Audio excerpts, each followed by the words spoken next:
Qual é a importância de comemorar essa data? Bom, é assim, a história do 8 de março, ela tem várias vertentes, né? Se deu a partir de várias lutas das mulheres a nível mundial, assim, de várias campanhas feitas. E aí, esse dia ele chega ao Brasil para ser, né? Muita gente fala em comemoração, mas a gente sempre fala na questão de que o 8 de março é um dia internacional de luta das mulheres. A importância desse dia não é que assim, a gente só precise lutar no 8 de março. Nós que somos militantes, além de profissionais, nós somos militantes, né, das lutas sociais e militante do movimento de mulheres em Cajazeiras. E a Marcha, por exemplo, a organização que eu estou aqui representando, ela está em 14 países. Então, hoje, né, onde tem movimento de mulher, né, em todos os países, a gente está na rua, a gente está lutando, porque a gente acha importante não só lutarmos em um dia, mas hoje é específico para denunciar os casos de violência, para fazer os questionamentos todos das nossas lutas. E aí é um dia para ser lembrado na história como um dia realmente de luta. E é um dia internacional, porque nós estamos em condições de desigualdade, né, nessa sociedade machista, homofóbica, racista. Então, o machismo ele está em todos os lugares, por mais que você ache que não, que aquilo ali foi só uma piada, mas, no fundo, ali é uma expressão do machismo e que a gente precisa combater. Então, o dia 8 de março é para a gente lutar, né, por melhores dias para nós mulheres e para denunciar também os casos de violência e a negação de direitos. Cajazeiras não está diferente dessa realidade, né? Aqui em Cajazeiras a gente tem recebido no centro de referência muitos casos de violência. E você faz uma leitura, né, muito real de tudo o que acontece nesse âmbito da violência contra a mulher. E a gente percebe que, enquanto os homens não deixarem de ver a mulher como um produto de prazer pessoal e começar a tratar a mulher como um ser humano, com dignidade e respeito, isso não vai mudar. Precisa desconstruir isso na cabeça das pessoas. Nós não somos um produto de prazer, em que o homem nos olhe apenas com esse desejo, ou desejo sexual, ou desejo de se realizar uma agressão, porque muitas vezes eu escuto relato de mulheres lá no CRAM que falam assim: ele saiu, foi lá e ficou nervoso, teve um problema lá no trabalho dele, chegou em casa nervoso e me espancou. Né? Então, tem que parar, tem que desconstruir isso na cabeça dos homens.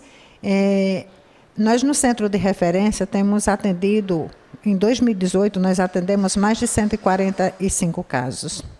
Em 2017 e 2018, nós atendemos mais de 126 casos. E estamos no terceiro mês do ano de 2019, já temos mais de 20 casos. E cada dia a gente vê que a violência é praticada de maneira mais perversa. A gente viu em Cajazeiras, agora no período de carnaval, recebemos várias denúncias de várias ocorrências envolvendo violência contra a mulher. Em uma delas,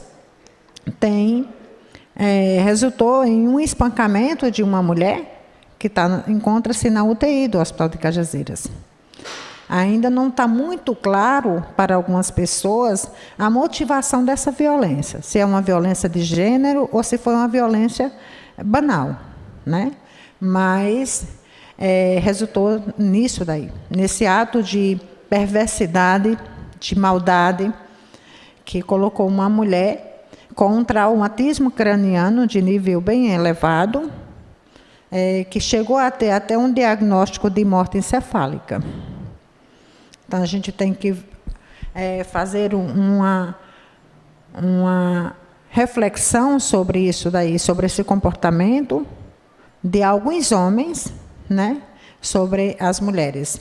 Nas relações, na violência a violência doméstica, a gente, nas escutas que fazemos lá no CRAM, é muito difícil não se ouvir da mulher ou a história do ciúme ou a história da possessão, né? E a gente tem, e Elza fala muito isso, na sociedade a gente já nasce com papéis definidos. Na cabeça de algumas pessoas, ainda que não conseguiram avançar, os homens para mandar e as mulheres para obedecerem. E quando elas não obedecem, resulta em violência física e em espancamentos. E a gente recebe muitos desses casos. Elza, ainda dentro desse contexto de que o 8 de março, muito mais do que ser comemorado, ele tem que ser um dia realmente de luta. Por sinal, vários lugares do mundo estão realizando nesse 8 de março várias manifestações, aqui no Brasil inclusive. Você acredita que com o passar dos anos, com o passar desse tempo em que a mulher cada dia mais ela se empodera, muito mais do que aqueles casos de mulheres que são vítimas de violência, mas a gente tem que entender também que muitas mulheres estão tomando conhecimento do seu papel na sociedade e se empoderando diante da sociedade e não baixando mais a cabeça quando o marido diz, não, você tem que obedecer, você tem que ser do lar, tem que ser a recatada, bela do lar. E tem mulher que segue fora desse padrão e diante da sociedade conquista o seu espaço. Você acha também que essa é a mensagem que passa também durante o 8 de março? Sim, a gente sabe que historicamente, pegando um pouco isso que Francima estava colocando agora, historicamente nós mulheres somos colocadas na situação de ocupar os espaços privados, né? E os homens sempre os espaços públicos. As mulheres elas foram definidas como aquela pessoa que vai cuidar da lida doméstica, né? Que vai casar, que vai ter filhos e que vai precisar cuidar dos filhos, porque esse termo cuidar sempre deixou a mulher na condição de submissa. Ela está lá porque ela tem que obedecer ao cuidar da casa, criar os filhos, tem os companheiros, os esposos, os maridos, assim como queiram chamar. Depois elas vão ainda ser responsáveis pelo cuidado com a sogra, não está entendendo? Sempre dentro dessa responsabilidade do âmbito privado. E aos homens sempre foi o espaço mais aberto. Então isso é uma questão histórica. Se a gente for para a pré-história, a gente vai entender que isso também acontecia, né? Isso é da própria sociedade, essa coisa que foi construída de forma errada, que eu compreendo, e que a nossa luta é para que as mulheres possam ocupar os espaços que são delas, né? Por que o homem pode assumir o espaço público e eu não? Né? E aí a gente vê que essa desigualdade ela sempre existiu. Por exemplo, no Brasil a gente lutou para ter direito a voto. Depois a gente foi lutar para ocupar os espaços políticos. E aí o que mais me entristece, por exemplo, nesse campo da política hoje, é ver que para que a mulher possa ocupar um espaço na política, ela precisa de cotas, né? Precisa estar lá o número X que tem que ser mulher.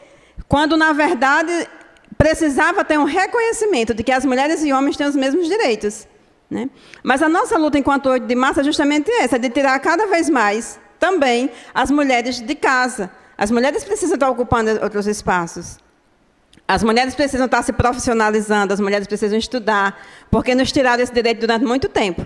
E eu estou colocando a situação entre mulheres e homens. E se eu coloco a situação entre mulheres negras e mulheres brancas, ocupando esses espaços, a gente vai ter também uma diferença, né? Uma coisa é uma mulher branca que está ali ocupando o espaço dela, outra coisa são as mulheres negras, que essas são mais invisibilizadas. Então, a luta do 8 de março, ele traz todo esse debate.